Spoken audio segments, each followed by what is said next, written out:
Let's get on to number 2. I don't know if I can take this anymore. Design demands a designer. Oh no, not the teleological argument. Or just the watchmaker. It's the same difference. Designer.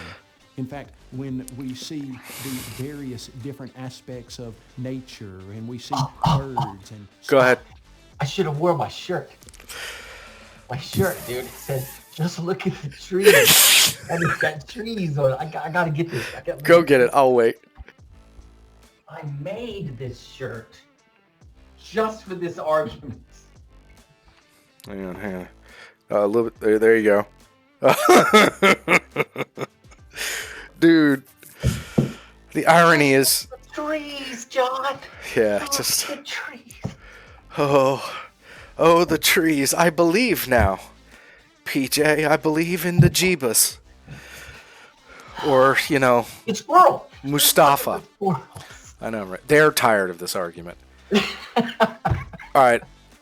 I don't want to get into this one because I think we can do a whole segment just on this one argument.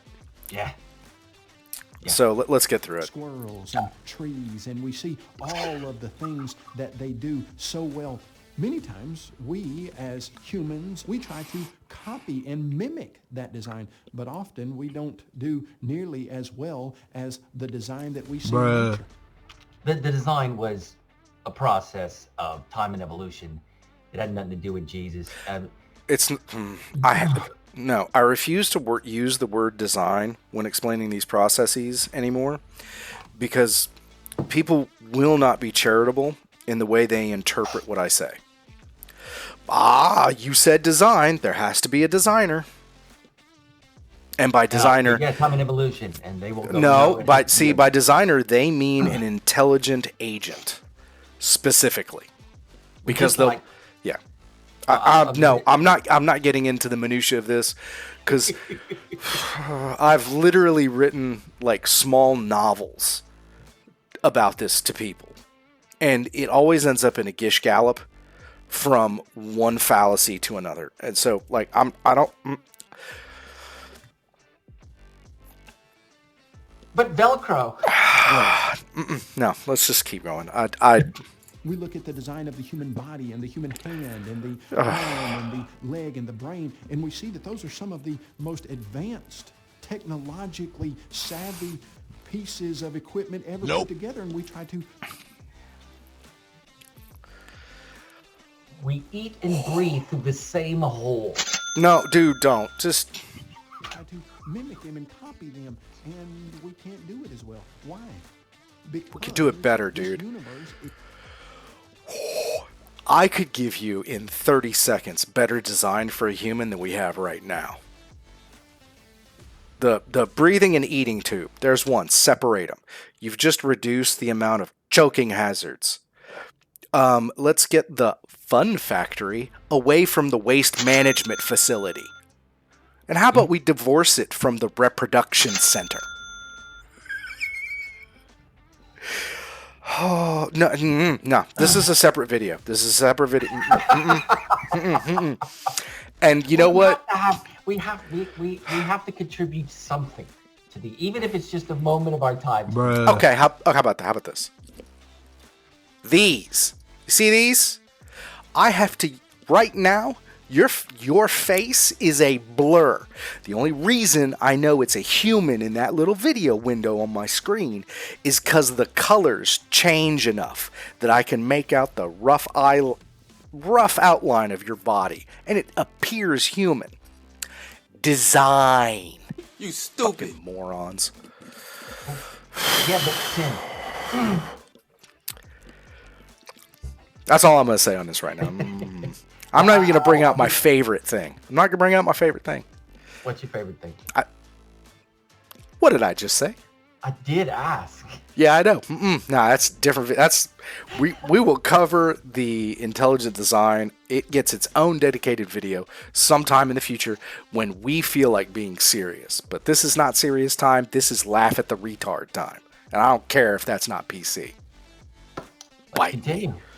Exhibits design from the starry sky at night to the fingertips on your hand. It's not how you... Design is overwhelming. It's everywhere. Where Nope. does design originate? Well, what you and I both know is that when you see things that function and they're complex, that design comes from an intelligent designer. Big explosions just simply don't run without order. They don't cause things that are... There's that explosion again, man. ...to come into existence. The design we see in the universe demands a supernatural, intelligent designer. Nope. And who loves you? And if No, you it doesn't. react, he sets you on fire. Yeah, no, it doesn't. All right, finally. Demands a supernatural life giver. You see, No, it doesn't.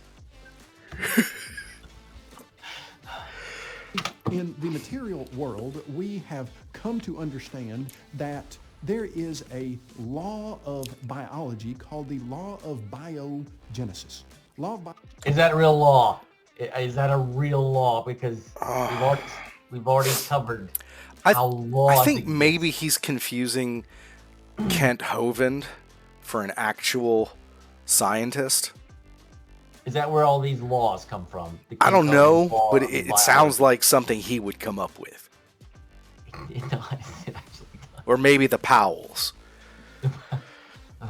Biogenesis simply says this, that in this material, natural world, life comes from previously existing life of its own kind.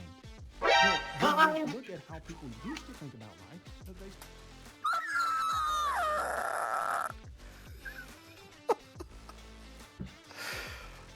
Oh, have you ever gotten...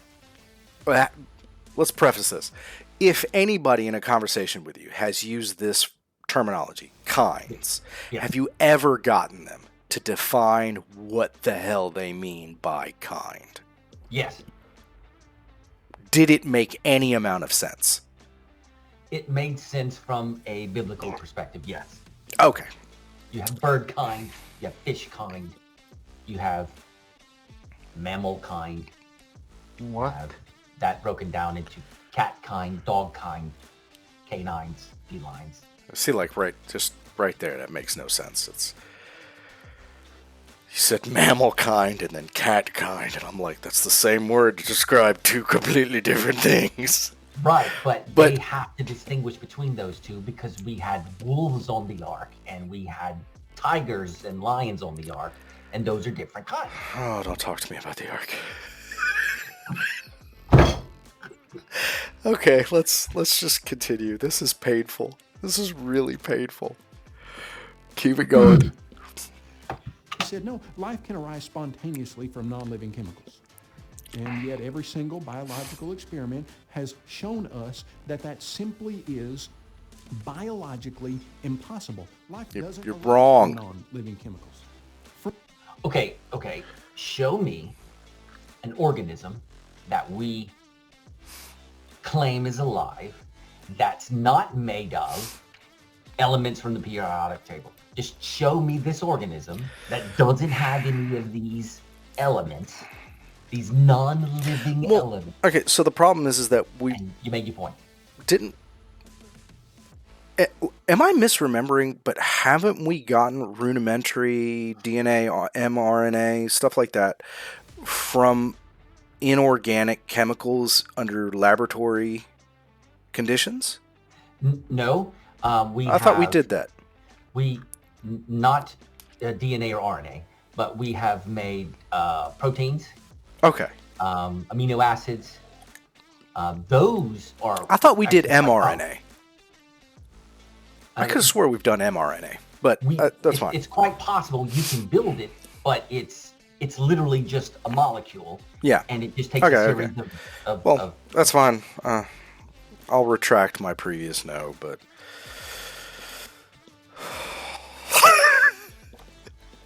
But DNA and RNA, they come from previous DNA and RNA. They're just mixed. Right. Okay. Let's continue. This hurts. From where did life arise? Texas. Where did life originate if it doesn't arise from non-living chemicals?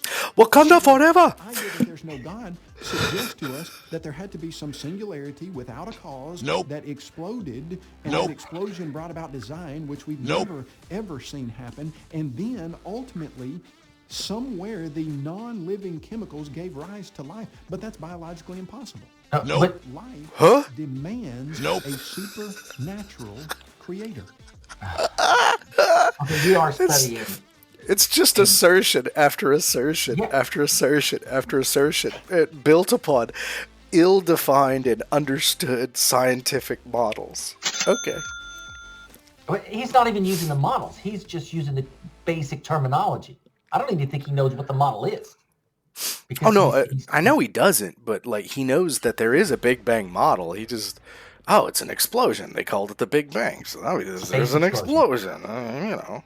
That's all of the model he knows. Space explosion. And the singularity had to come from nothing, right? Because you couldn't see it, and if you can't see it, it's nothing. Even though literally nobody in the scientific community means ex nihilo.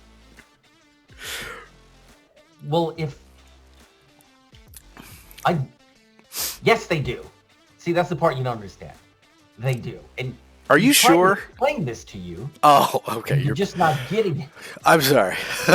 I didn't see the begin sarcasm code run across my screen. I'm working on my acting face, and I can turn off the sarcasm right until the break. It's funny. It looks very similar to just your "I'm awake" face. That's Okay, hang on. Let's go. Proof number 4. Moral law demands a moral law. Nope. Jesus. If some things are objectively morally right, and other things are objectively morally wrong. Can you give me an example of each of those two things, John? No, because there's no such thing as an objective moral. Like, okay, hang on a second. So, the way I understand currently objective and subjective is that subjective is mind dependent and objective is mind independent. I would agree with that. So unless he's using some non-normative definition here, I have no idea what okay, so we can subjectively say X is a moral goal. And once we set that as a goal, then we can make objective measurements to how close or how far away from that goal we get or are. Like, that's an objective measurement about a subjective goal that we set. Yeah. But that doesn't make it objective. It does if he's right. And God made the universe.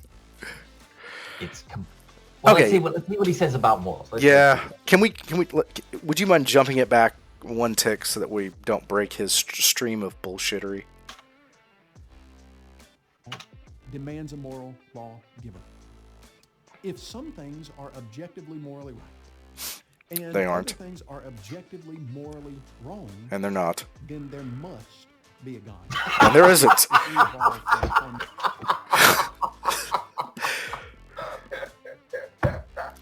He's using my favorite word, must. No, that's just you saying things. Look, a number. And some, what is it, pond scum?